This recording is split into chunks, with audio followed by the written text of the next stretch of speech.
സ്വാഗതം. പ്രഭാത ടാരക്കട വായനയിലേക്ക് ഹാർദമായ സ്വാഗതം. ഇന്നത്തെ ദിവസം എന്ത് സന്ദേശമാണ് യൂണിവേഴ്സ് നൽകുന്നതെന്നാണ് ഞാൻ ചോദിക്കുന്നത്. എൻ്റെ പേര് പ്രദീപ് ഹരിഹരൻ. നിങ്ങൾക്ക് ടാരോ പഠിക്കണമെന്ന് ആഗ്രഹമുണ്ടെങ്കിൽ ടാരോ ഒന്ന് കോമൻറ്റ് ചെയ്താൽ മതി. എൻ്റെ വെബിനാറിൽ പങ്കെടുക്കാം. ഞാൻ പറഞ്ഞതേ ഉള്ളൂ. എന്ത് ഊർജ്ജമാണ് ഇന്ന് താങ്കളിലേക്ക് വരുന്നത് എന്നാണ് ഞാൻ ആദ്യം ചോദിക്കുന്നത്. രണ്ടാമത്തെ കാർഡ് എന്ന് പറയുന്നത് എന്താണ് ഇന്നത്തെ ഗൈഡൻസ്, ഇന്ന് എന്ത് ചെയ്യണം എന്നുള്ളതാണ്. 3 എന്തിനാണ് നമ്മളിന്ന് ഫോക്കസ് ചെയ്യേണ്ടത്. ഇങ്ങനെ 3 കാർഡുകളാണ് നമ്മൾ എടുക്കുന്നത്. ഫാൻറ്റാസ്റ്റിക്. എന്ത് ഊർജ്ജമാണ് നമ്മളിലേക്ക് വരുന്നത് എന്ന് ചോദിച്ചപ്പോൾ ഈ കാർഡാണ് വന്നത്. നമുക്ക് നോക്കാം എന്ത് ഊർജ്ജമാണ് നമ്മളിലേക്ക് വരുന്നത് എന്നുള്ളത്.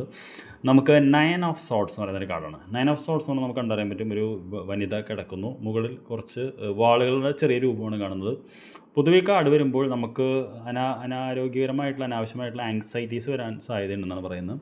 അപ്പോൾ ഇന്നത്തെ ദിവസം നമുക്ക് എന്താ പറയുക, ചില ആങ്സൈറ്റീസ് ഭാവിയെ കുറിച്ചിട്ടൊക്കെ വരും. അത് കുഴപ്പമില്ല, മനുഷ്യ ജീവിതമാണല്ലോ, നമുക്ക് എല്ലാ ദിവസവും സ്മൂത്തൊന്നും ആയിരിക്കുമല്ലോ. അപ്പോൾ അങ്ങനത്തെ ഒരു ദിവസമാണ് വരുന്നത്. അപ്പോൾ ആങ്സൈറ്റീസ് ഇന്ന് വരാൻ സാധ്യതയുണ്ട് എന്നാണ് ഈ കാർഡ് പറയുന്നത്. എന്താണ് ഇന്നത്തെ ഗൈഡൻസ് നമുക്ക് നോക്കാം. ആങ്സൈറ്റീസ് വരുമ്പോൾ നമുക്ക് 10 ഓഫ് കപ്സ് എന്ന് പറയുന്ന കാർഡാണ്. 10 ഓഫ് കപ്സ് എന്ന് പറഞ്ഞു കഴിഞ്ഞാൽ ഒരു കുടുംബത്തിൻ്റെ കാർഡാണ്. ഒരു കുടുംബം ഇരുന്ന് ശരിക്കും എൻജോയ് ചെയ്യുന്നൊരു കാർഡാണ്. ഇതൊരു പുരുഷനെ ഇതിൽ ചിത്രത്തിൽ കാണാനില്ല, പക്ഷേ പുരുഷന് 2 എന്നുള്ളതാണ് സത്യം.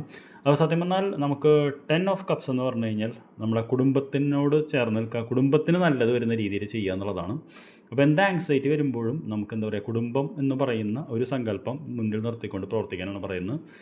ലാസ്റ്റ് എന്തിനാണെന്ന് ഫോക്കസ് ചെയ്യേണ്ടത് എന്ന് ചോദിച്ചപ്പോൾ നമുക്ക് എന്ത് കാർഡാണ് വന്നിരിക്കുന്നത്. നമുക്ക് വന്നിരിക്കുന്നത് 9 ഓഫ് വോൺസ് എന്ന് പറയുന്ന കാർഡാണ്. 9 ഓഫ് വോൺസ് എന്ന് പറഞ്ഞു കഴിഞ്ഞാൽ നമ്മുടെ പാഷൻ, നമ്മുടെ ആക്ഷൻ, നമ്മുടെ അതിലാണ് ഫോക്കസ് ചെയ്യേണ്ടതാണെന്ന് പറയുന്നത്. അപ്പോൾ തീർച്ചയായിട്ടും എന്താ പറയുക, ഇന്നത്തെ ദിവസം താങ്കൾക്ക് ആങ്സൈറ്റി എന്തെങ്കിലും വരുന്നുണ്ടെങ്കിൽ ചിലപ്പോൾ അത് കുടുംബത്തെക്കുറിച്ചിട്ട് തന്നെയായിരിക്കും. അത് ഓവർകം ചെയ്യുന്നത് സ്വന്തം പാഷൻ ഫോക്കസ് ചെയ്തുകൊണ്ടാണെന്നാണ് യൂണിവേഴ്സ് പറയുന്നത്. അപ്പോൾ I wish you very good day. എന്തായാലും നമുക്ക് വൈകിട്ട് കാണാം. Thank you very much.